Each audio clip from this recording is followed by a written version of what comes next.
Hello and welcome to another episode of Tri Talk, your one and only XTERRA and off-road triathlon focused podcast.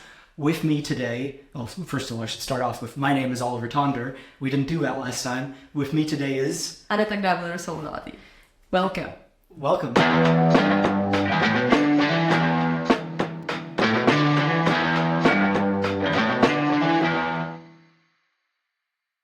Today we're going to be recapping the World Championships, the short track and the long course for both men and women. I think we can get right into it. Yeah, I think we should start with what we said wrong in the previous podcast. There were a couple things, primarily my predictions. We're not completely on point, but go ahead. No, but first of all, we predicted the water is going to be very cold. Yeah. Which it ended up to be, but it hasn't been so straightforward. Yeah. So we got an information from XTERRA that last week the water had an 18 degree. I have a bit of a hard time to believe that, but when we arrived, it had 15 degree on the day of the short track, and the short track went ahead as planned. And it didn't drop so much. It had 14.6, I think, today, but unfortunately, the air temperature was so cold that it affected the swim, and the swim was only half of the distance. Yeah. Good enough for me.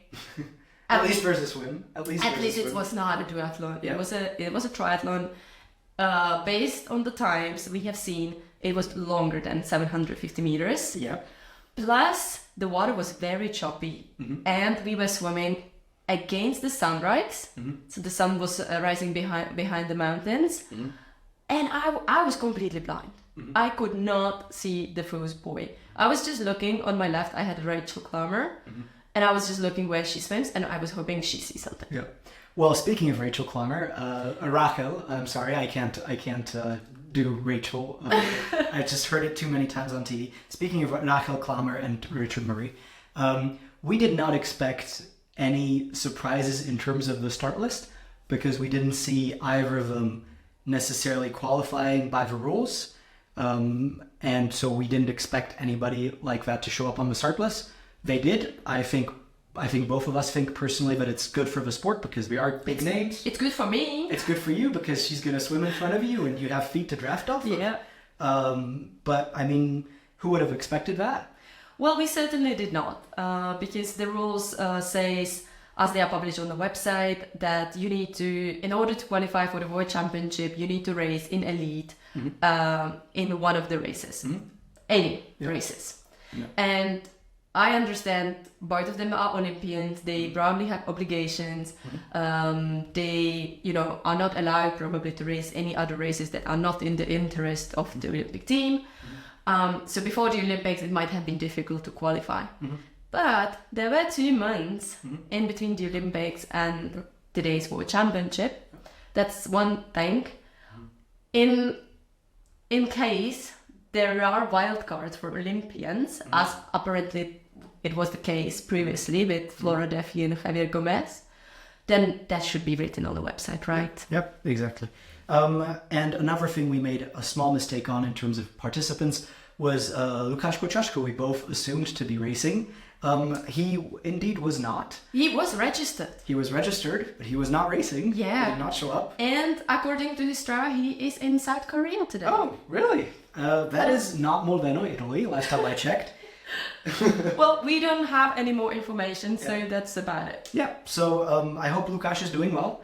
And we see him next year. Yeah, hopefully next year. He's a fantastic racer, and I loved seeing him on the start list.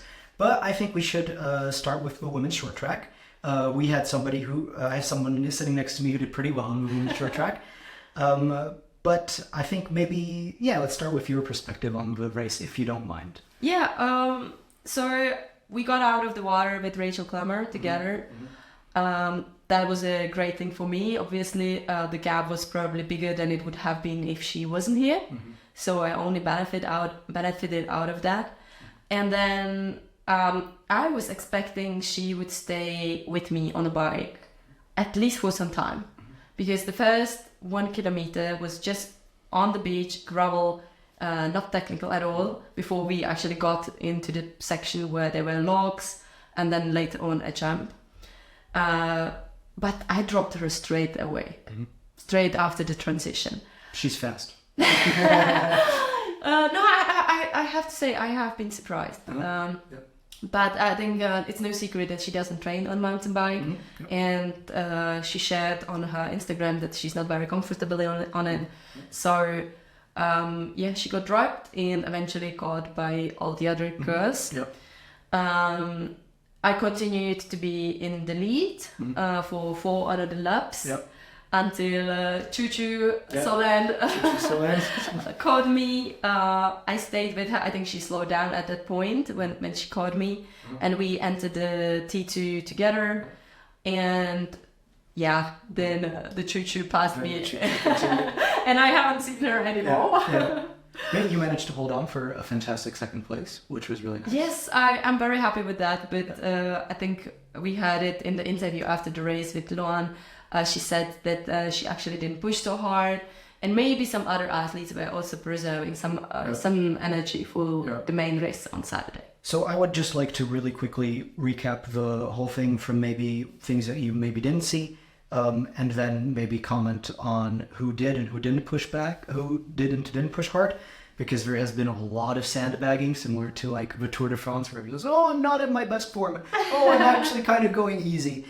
So I'd like to, maybe say my piece on that. But as you said, you came out of the water first, like around 23 seconds ahead of Emma de Croo and Sandra Mairhofer. Sandra Mairhofer swimming really well. I think that the wetsuit swims really suit her. It seems like it's definitely an reoccurring performance. Exactly. Somebody who didn't have a good swim was actually Solenne. That's probably her biggest knock this entire race.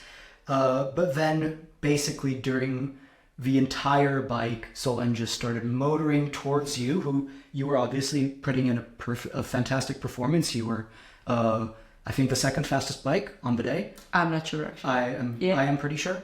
So that was really nice. But and I think you're being unkind to yourself when you say that Solenne slowed down. I think she didn't slow down on the bike. I think you just found it easier because there was a draft. Perhaps, but then, on the run, I think that the expected happened. Solenne went.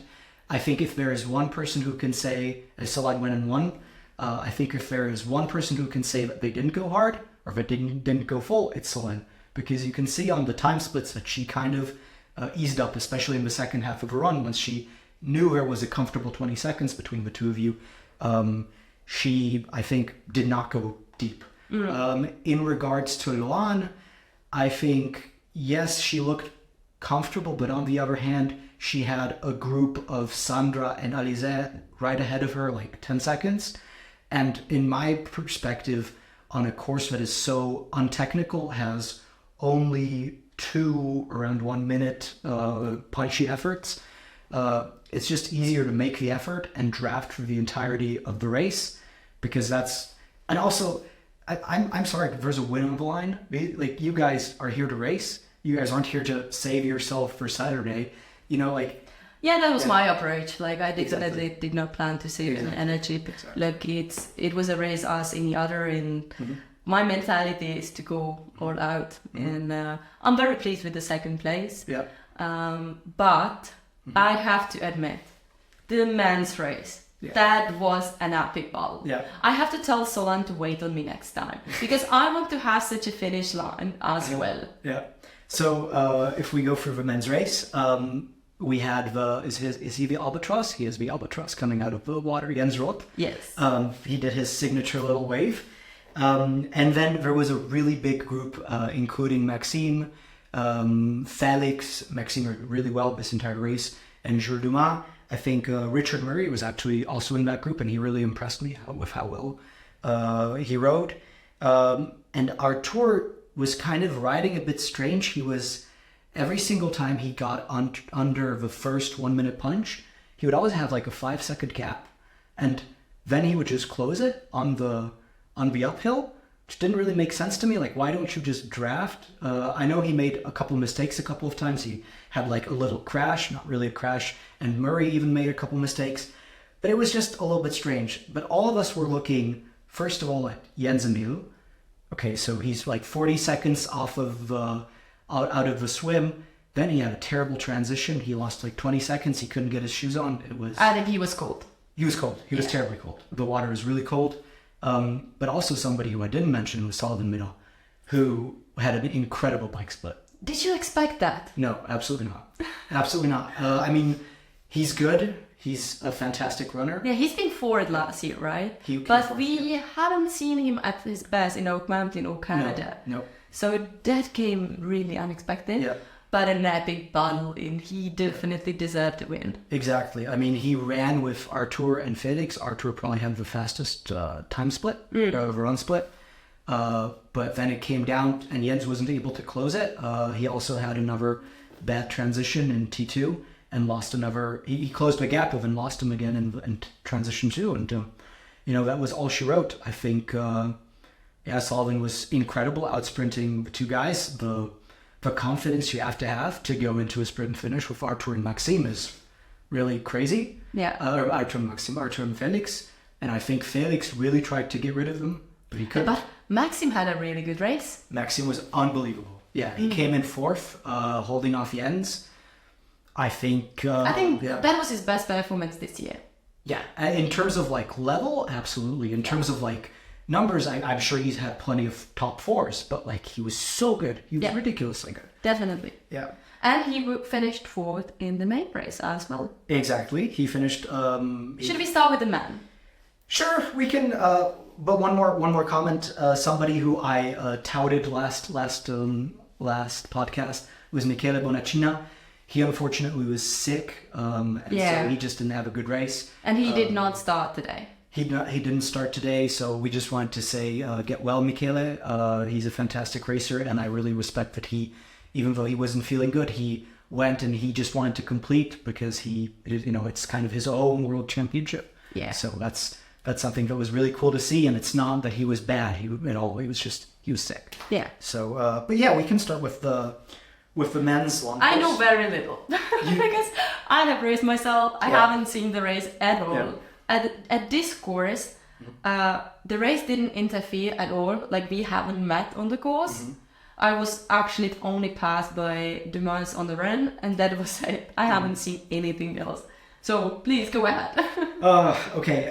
So first of all, we had again Jens Roth leading the men out of the water, along with Keller. Do you think that Richard Murray was a bit surprised that he's not the best swimmer? I mean, because I would expect that world triathlon athletes, Olympians, would have a really strong swim. Yeah. Richard Murray was with the group of favorites, 25 seconds behind the top guys. Which, I mean, it's a great swim. It's what you need to do if you want to be a favorite. However, I mean, the level here is no joke. These guys are good. Yeah. Yeah. So, I mean, you see some of the road triathletes like Keller, who swim really well, but then maybe struggle on the mountain bike. I expected Murray to maybe come top 8 or top 8th, 9th, 10th in the long course because I expected, good swim, good run. However, he's not going to be able to have his full performance on the run because he's going to be tired for the mountain bike. Especially under today's conditions. Yeah. Because we haven't really talked about it. Yeah. So I have arrived to Molveno on Tuesday, and it has been raining every single day, and the most yesterday. So they even closed the bike course for some time to trying not to make the conditions even worse. But it's been so muddy. Yeah. It's been crazy in the forest. It's been so I think a lot of people changed their tires. They used mud tires. The question is that something that Richard Murray is familiar with? Yeah, I don't know. We have to ask Richard Murray and Rachel Klamer of how they did. But I think the main data point was Jens came out 70 seconds out of the water behind the guys. After shortened swim. After a shortened swim. Must have benefited him. Yeah, exactly. I think people would have been looking at him as a favorite. I certainly did. Yeah, after it was shortened, it was like, okay, I mean, there's this guy who's pretty good, and the swim is such a short part of the entire thing that, I mean, really should suit him. But he wasn't really able to deliver upon that. He was able to close the top two, Artur and Felix, who basically rode away from everybody on the first hill. he was able to close him and get the gap down to maybe 56 seconds or something like that. But then afterwards, he wasn't able to close the gap on the downhill. And on the second uphill, he actually lost more time. This is exactly something we said in the previous podcast, isn't it? Yeah. Everyone considers him such a good biker. Yeah. But Felix and Artur, they are strong. Yeah. Even stronger today. Yeah, exactly. But I know that Artur and Felix were really worried about him. And clearly Felix was. Felix rode 95% of this race on the front for the men. Basically pulling Artur around with him. Maybe he wasn't as confident about his run as Artur was. I would say last year he was confident going into a race because he had won everything. And he was just like, okay, I'm just going to drop him. I'm going to make it hard, and he's not going to be able to run off of it. This year, I think he was worried about Jens coming back. I think especially after Jens exactly ran half marathon in 64 minutes, right? Yeah, exactly. Like everyone is aware of it. Yeah. And I think everyone was scared of what he can show on the run. But what did he show on the run? Jens didn't have the greatest run. He ran in for third and really didn't run faster than Felix. He said before the race that he's going to be disappointed if he doesn't win. Yeah. I mean, it's the mindset that a champion must have, in my opinion. I mean, if you're that level, I'm sure you know this yourself. If you're that level, you need to be looking for that top spot. Otherwise, you can't really grow as a athlete. Of course, it's fantastic to come second. It's fantastic to come third, but well, we have exactly the same podium as we had last year, right? For the men's, yes. After one, Felix was second, Jens was third. Was Sandra second last year? I think she No. The women's were different, yeah. Yeah? Women's was different? I think Sandra was fourth or fifth last year. Yeah? Yeah. Right, because she was banged up from her Czech crash. Yeah, exactly. Yeah, exactly. But just to continue my Felix rant, he was given a 5 to 10 second advantage multiple times on Artur when he was in the technical sections. On the uphill routes, Artur wasn't as good, but very clearly Artur had the power today. Whenever it was a uphill where I was standing on the course was a very steep uphill, which was just power. Artur looked easy, and Felix was working for it. I know from people that I've talked to that apparently Artur was eating gels while Felix was going hard. And so I think really Felix, it's hard to criticize somebody because of course he's a fantastic athlete, and it's hard to see how somebody could have beaten Artur in the shape that he's in. But I really think if you want to win the World Championships, you have to be willing to lose him. And I don't think Felix was willing to lose him today. He should have said, okay, I'm sorry, but I'm not pulling you anymore, Artur. And Jens is coming back unless you get onto the front right now. You know, because drafting matters. I mean, it does, yeah. Especially on this course, I talked to Jens before the race, and he was telling me, go hard on the flat sections. There are not many, but there are few. And you can gain a lot there. Yep. Like if you there are no places where you can actually recover.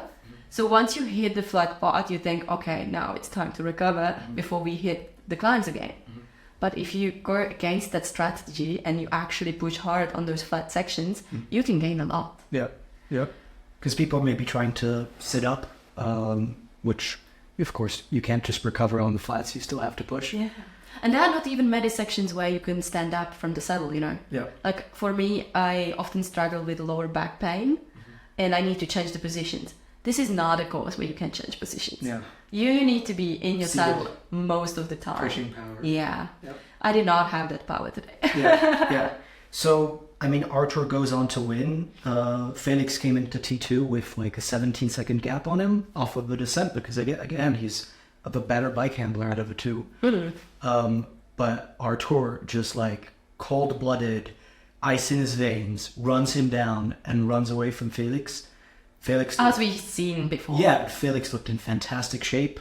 Artur was just, this kid is a big race rider. He's like Van der Poel. He performs on the World Championship. He doesn't care if it's like some small race somewhere else. He doesn't need to be in shape for that. If it's world champs, he's going to be in shape and he's going to be good. And that's what we saw today. An unbelievable performance. I think it's hard to see how anybody could have beaten him today. Even though I've criticized Felix, he was really another level today, I must say. Well, third victory for him. Yeah.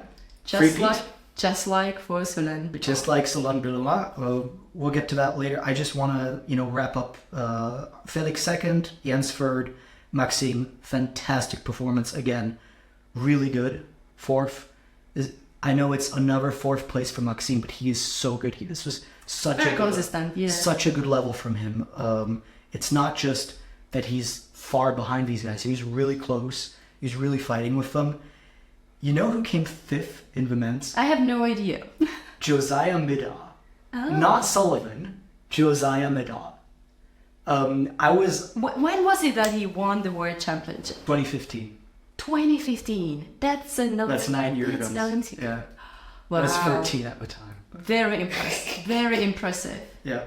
I haven't been racing XTERRA in 2015. Neither was I. Well, hats off. Hats off. Sebastian Carbon 7th and Sullivan Middaugh 8th. He crashed a couple of times. He was good, but clearly the bike handling was an issue. And also, I think maybe you can comment on this better, but it's such a different performance this as opposed to a road triathlon where maybe you can choose your wattage that you ride, like an Ironman distance. You can just be like, okay, 250 watts, 240. Well, I can very much comment on that because that was my plan. Mm-hmm. I had a watt meter and I decided to ride certain watts, mm-hmm. but that was possible only until you cross the road. Exactly. And then you just fight for your life to stay on the bike. Exactly. Yeah. You don't look at your watts. Yeah. You just want to stay on your bike. Yeah. And I don't know, probably the man managed. Uh-huh. But for us women, at least what I could saw, all of us made mistakes. Yeah. All of us had to get off the bike and push. Uh-huh. So today's conditions were really rough, yeah. and were definitely not for a road cyclist. Yeah. That's what I think with Richard Murray, who came 10th in the men. Mm. He has a 28-minute 10K, which is ridiculous. But you cannot do that performance off of the back of this type of bike unless you're a ridiculously good cyclist. That's why Jens is such a good runner, is because he's such a good cyclist and he can just stack it back to back. Yeah, took me many years to understand that. Yeah. Okay, let's move on to the women's, shall we? Yes. Do you want to start again with your perspective on the race? I can start, yes. I would start actually before the race. We got numbers based on last year's race. Mm-hmm. So normally we get numbers based on World Ranking, okay. But here at the World Championship it's apparently last year's race, mm-hmm. for some reason. Mm-hmm. So I got number 77, while Solenne had 61. Yeah. And only the first 10 athletes got called out, and then we could choose whatever position we wanted. Yep. So I went with all the other girls, mm-hmm. and just grabbed the best position in that movement I could, mm-hmm. which unfortunately ended up to be pretty in the middle. Mm-hmm. As I learned later on, Rachel Klamer chose very left.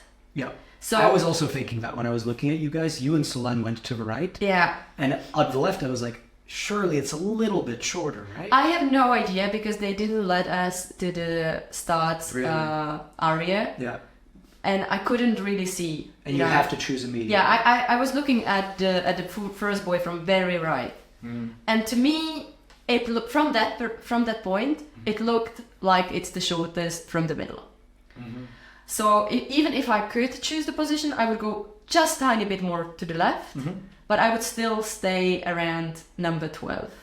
Did you notice there were like rocks in front of the couple I of know. numbers? I was planning to be next to the rocks. Yeah.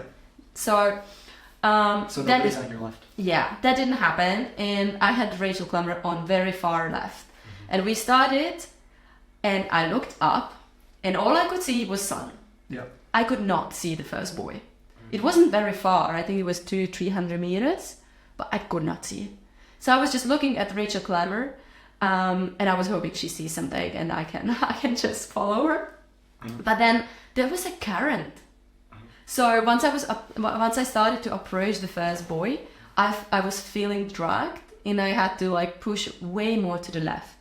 So if you were actually on very far left, it was so much easier for you to hit the first buoy. Really? Yeah.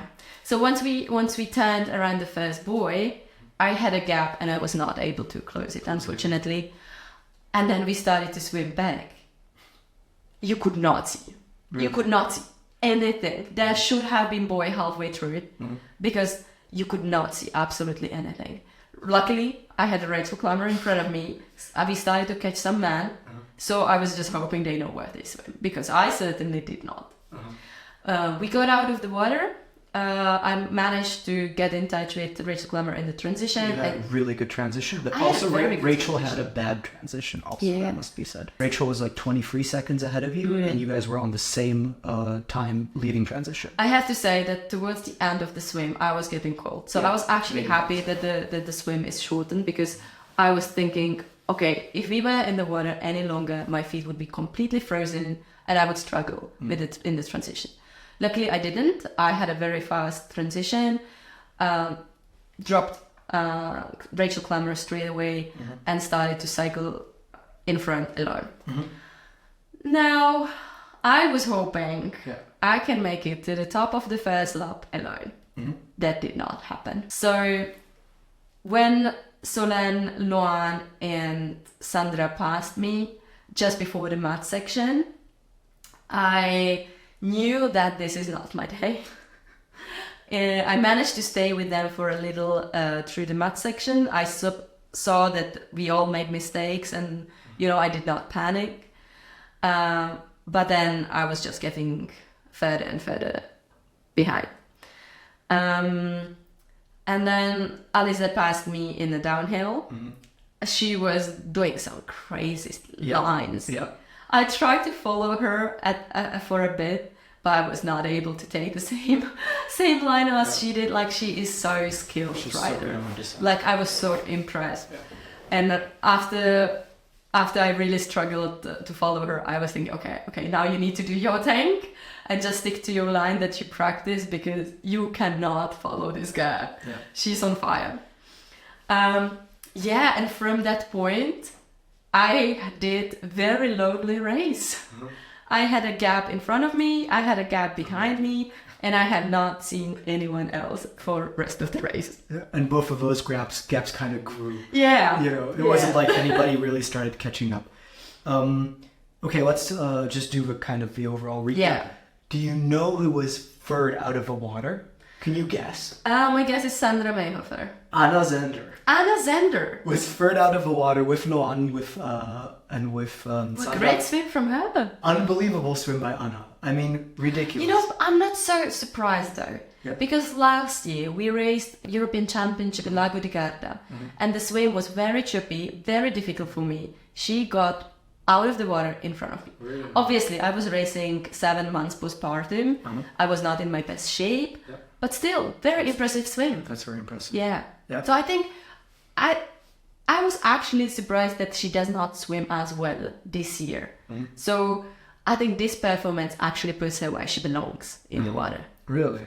Okay. I believe so. I didn't think of her as this good a swimmer. I mean, just being in general third out of the water between you and Rafael Klamer is like... But crazy. You know who had a bad swim, both in the short track and the main distance? I mean, Solenne a little bit, but not really. Emma Ducru. Emma didn't swim particularly well. No, because in the Oak Mountain, she was so fast. She was with you. I was really struggling to stay in her feet.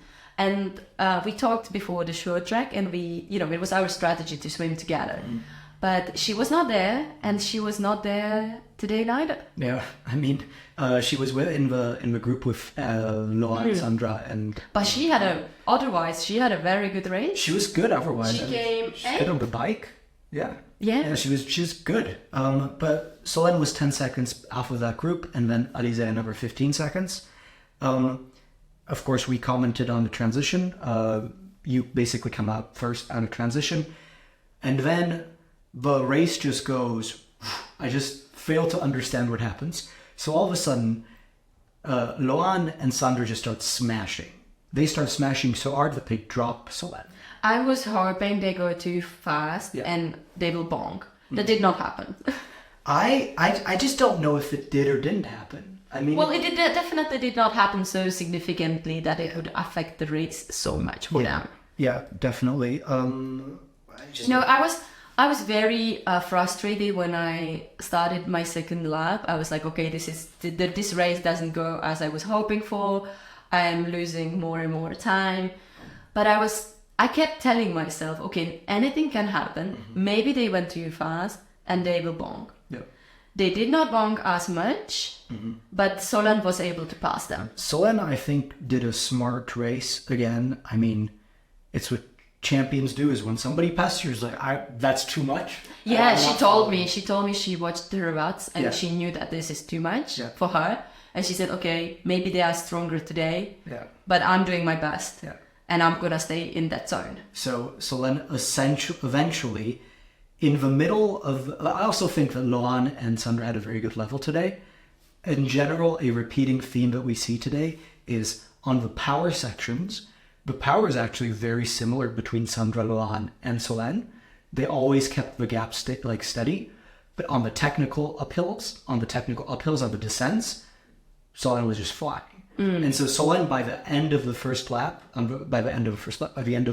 uphill, closes the gap and actually kind of pulls out a gap by the beginning of the second lap through the descent.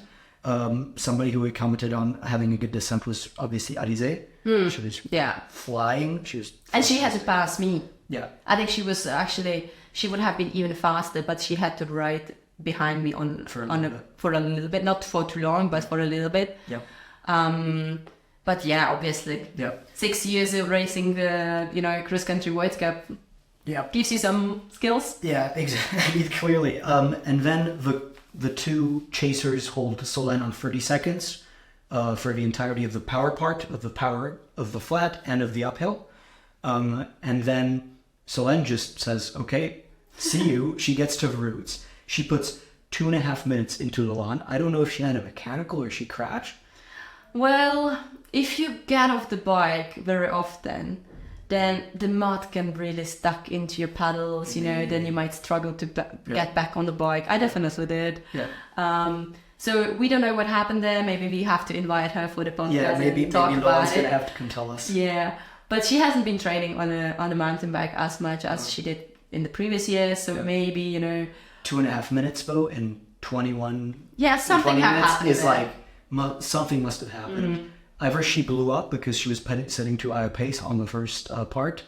I don't think that the rest of her race necessarily shows that, because I think that, and she has a good race. Oh, she is an excellent runner. Yeah. We saw that. Maybe a mechanical, maybe something. She got into the transition fourth, right? Yeah, because Alizée was flying. Yeah. So after Solenne goes absolute King Kong, she goes Solenne's way. She goes choo-choo mode and just puts minutes into everybody. 30 seconds into Sandra, who holds her own very well. But even then, she loses 35 seconds. Alizée, who also goes very well, 45 seconds. Then on the descent, Solenne comes into transition with a 1 minute lead on Sandra. It is 1.5 minutes between Sandra and Alizée. So that's 2.5 minutes from Alizée to Solenne. And Loanne was actually caught by Alizée on the descent. So they came in together. And I was thinking, okay, this could be a race for the second place as well from Loanne, because Loanne runs really well. Yeah. But Sandra ran really well today. Yeah, Sandra went really well. Yeah. When you look at her time split from the short track, it was not good. She ran slower than me by I think 15 seconds. Yeah. And if I'm not mistaken, she didn't run so well in Pakistan either. So very impressive performance today. Yeah, she ran really well. Maybe it's being able to keep a certain amount of fatigue from the bike. For sure, yes. Not going too hard. But basically we see Alizée and Loanne just battling for third place for the last medal. And Loanne wins that battle. She starts getting closer to Sandra, who is now upwards of 2 minutes behind Solenne. I mean, the race is practically over at this point. Solenne has won. So we have Solenne first, three-time world champion. More on that maybe a little bit later. Sandra second, and 40 seconds behind her Loanne, 2 minutes behind her Alizée, and then you come in for fifth. Anna Zehnder was sixth. Anna sixth with an unbelievably good run. Yeah. She came into transition eighth, I think. Eighth, ran past Marta Menditto and Emma de Croo. Emma de Croo, who had a fantastic bike. She had a really good race, yes. Really surprisingly. I mean, I did not expect that from Emma to be this good on the bike. Rachel Klamer then? Rachel Klamer, I think she came in 10th on the bike, but then came 9th. Yeah. Yeah, and she did not have the fastest run split. She did not have the fastest run split, but she was good on the bike. Of course, obviously, that's what we would expect, right? Yeah, we would expect. I mean, even if you struggle on the bike a lot, she is still an excellent runner. And I expected she might close on more people. I thought so too, but I think that we're just not counting the fatigue, you know? Yeah. And somebody who came 10th is a 23-year-old... Romy, a Dutch racer. I'm not surprised. I competed with her last year, and she have out-sprinted me. Really? Yeah, unfortunately. So I think we will see more of her. Yeah. I think she's very talented, an upcoming athlete. Yeah, I see, you know, decent swim, decent bike, decent run. No necessary. She just needs more experience. More experience, get a better level, and that's a really nice performance for her. So, Solenne wins, Sandra second, Loanne third, Alizée fourth. I think she'll be disappointed with that. I think. Yeah, she was saying, you know, throughout the season that the World Championship is her goal, and I don't think that fourth place is what she had in her mind. Absolutely not. No. Yeah, I feel a bit sorry for her. You fifth. I think it's the same thing though for the second to fifth place. All of you guys were thinking about podium. Yeah.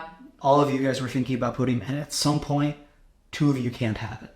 Yeah, I think it was very open today, and it was just about who's gonna have a better day. Yeah. You know, me personally, I was fighting a cold for the last 2 weeks. My daughter, you know, is on antibiotics. That definitely affected my race today. But if someone told me at the beginning of season I'm gonna be fifth, I would probably be very happy with it. Yeah. And I was trying to tell that to myself throughout the race. You know, I was like, yeah, it's still fifth place. That's good. But then I finished, and the emotions took over, and that was definitely a disappointment. Yeah.